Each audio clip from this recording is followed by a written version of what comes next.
When you review a product on a channel like this one, you don't have any long-term experience with it.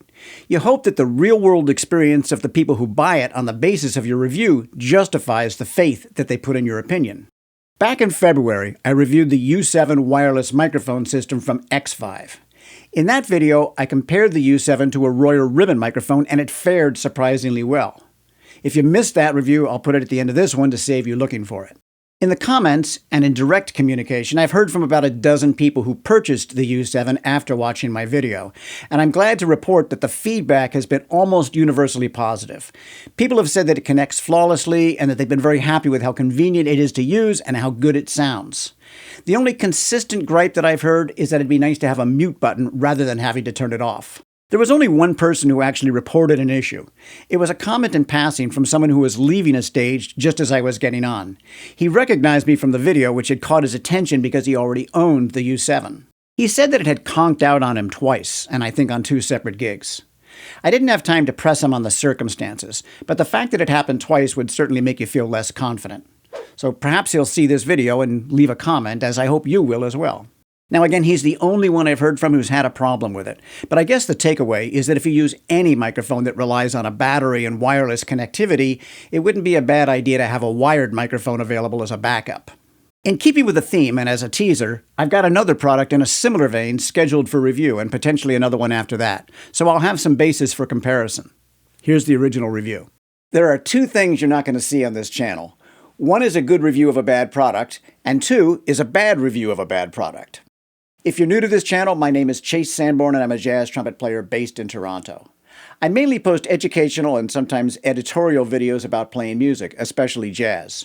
But now and then a company will reach out to me with an offer to review a product that they think might be of interest to my audience. That's the case with this one. It's a wireless microphone system designed specifically for trumpet and saxophone from a company called Xvive. I don't get paid for doing this, but I do get to keep the product. So there's no incentive for me to review something that I wouldn't have a use for, which is also my barometer for whether you folks might like it. I'm not going to mislead anybody by saying something is good when I don't think that's the case, but I also don't see the point of putting together a video for a product that I can't recommend. So you can assume that if you see a review on this channel, I have good things to say about the product. But if there are any aspects of it that I think need improvement, I'll say that too. For a trumpet player like me, there are advantages and disadvantages to a wireless mic that attaches to the horn. You're not tied down to one location on the stage, you don't always have to be pointing in the same direction, and the feed to the soundboard is consistent with excellent separation from the other instruments. It's super easy to transport, and you don't need to set up a mic stand, which is often in conflict with a music stand. Plus, you don't have to run a cable to the board. On the downside, I have to take the microphone off every time I put the horn down on the stand, and I have to switch the mic when I switch to flugelhorn. Having the mic on the bell also makes it more difficult to work with mutes, and I lose the ability to vary my distance to the microphone depending on how much of my trumpet I want going into the mix. If you're playing in a horn section or in a loud band, I think the advantages of a clip-on mic outweigh the disadvantages. If you're playing in a small jazz group, which is most of what I do these days, the logistics are more of an issue, although the most important thing is the sound quality. And I have to say on that score, the U7 is very impressive. There is one aspect of it that can be an issue, although I think it's something you'd encounter with any clip-on mic, and I'll talk more about that during the demos. The system comes packaged in a compact case that holds all the components. That includes the microphone and the wireless transmitter that both clip onto the bell, and a wireless receiver with an XLR connection. Both the transmitter and the receiver are rechargeable, and it comes with a pretty handy dual USB-C cable so you can charge both of them simultaneously from a single outlet. The microphone is on a short gooseneck, which is quite flexible, and it stays where you put it, with enough extension for a Harmon mute. It comes with both foam and fur windscreens, sometimes called a dead cat, at the risk of offending feline aficionados. The soft rubber clip attaches easily and securely to the lip of the bell, and it tucks the transmitter out of the way. Altogether, they weigh about 75 grams. Now, that's actually less than most mutes, so I can feel the weight on the bell, but it's not very significant. The system operates on a 2.4 gigahertz band with 6 channels. It came out of the box with the transmitter and the receiver set to the same channel, so all I had to do was charge them and turn them both on, and it was good to go. When I connected the receiver to my digital recorder, it recognized it right away, and there's plenty of gain with no perceptible noise. The company says the battery life is 5 hours, so that should get you through most gigs, especially if you turn it off on the brakes. The transmission range is stated to be 90 feet. Now, I didn't test that, but here's a sample of a recording that I made while I was sitting in another room in my house. There's no video for this one because the audio recorder is in this room with the camera, and it's kind of wild to me how good this sounds considering how easy it was to do.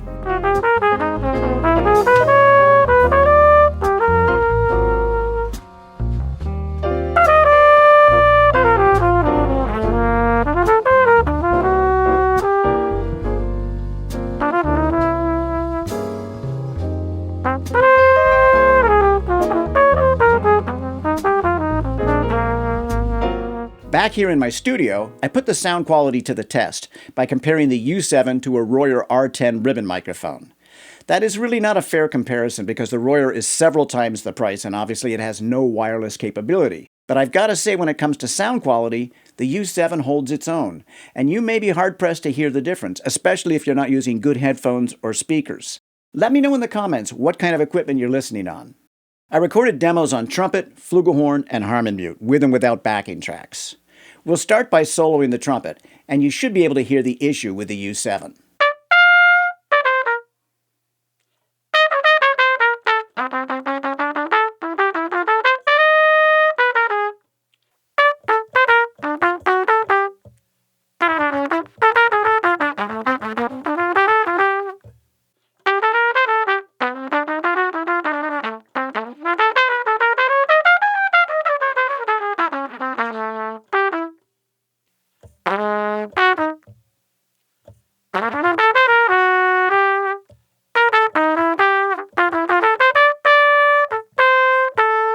So did you hear all the valve noise that the U7 is picking up? It's one reason why you wouldn't use a wireless mic in the studio, I assume also with the possibility of electrical interference. I wondered whether it's because of the physical transmission or just because the microphone is so close to the valves. So I tested that by recording just the valves with the microphone not attached to the bell, but the same distance away.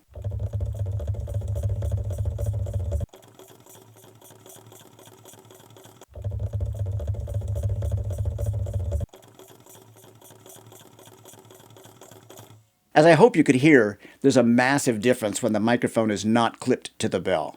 It's about 15 decibels on my meters. So a lot of the sound transmission is a result of the physical connection to the instrument. But in any case, once I add a backing track, the valve noise is almost inaudible as it would be on a live performance.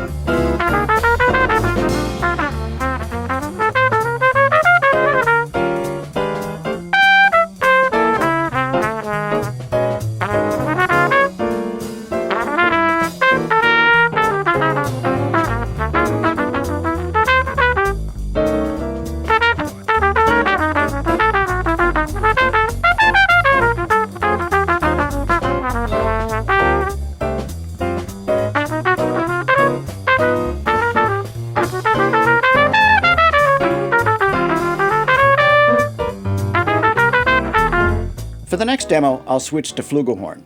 For whatever reason, the valve noise is a little less prominent on the flugel than it is on the trumpet. Now maybe that's because of the bigger bell. I did listen to the two sets of valves, and I can't hear a substantial difference in volume, but the tone quality is different, just like the tone quality of the horns. I found that kind of interesting, and it may be a factor in why the sound of the valves doesn't stick out quite as much on the flugel.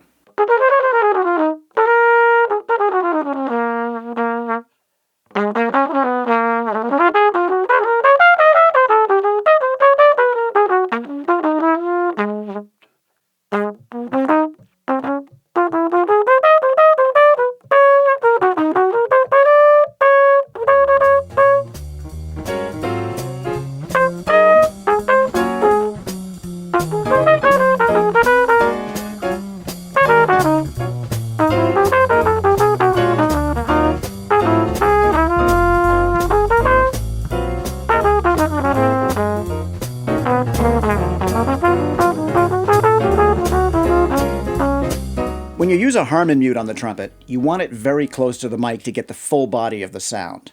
That's a given with the U7. In the other demos, the Royer is about 12 to 16 inches away, but on this one, it's probably about 6 inches. And at that distance, you start to hear the valve noise just like on the U7. So there's less of a difference on that score, but I hear the greatest difference in tone quality on the Harmon, and I'll talk more about that after the demo.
So as you can probably tell, I'm quite impressed with the Xvive U7.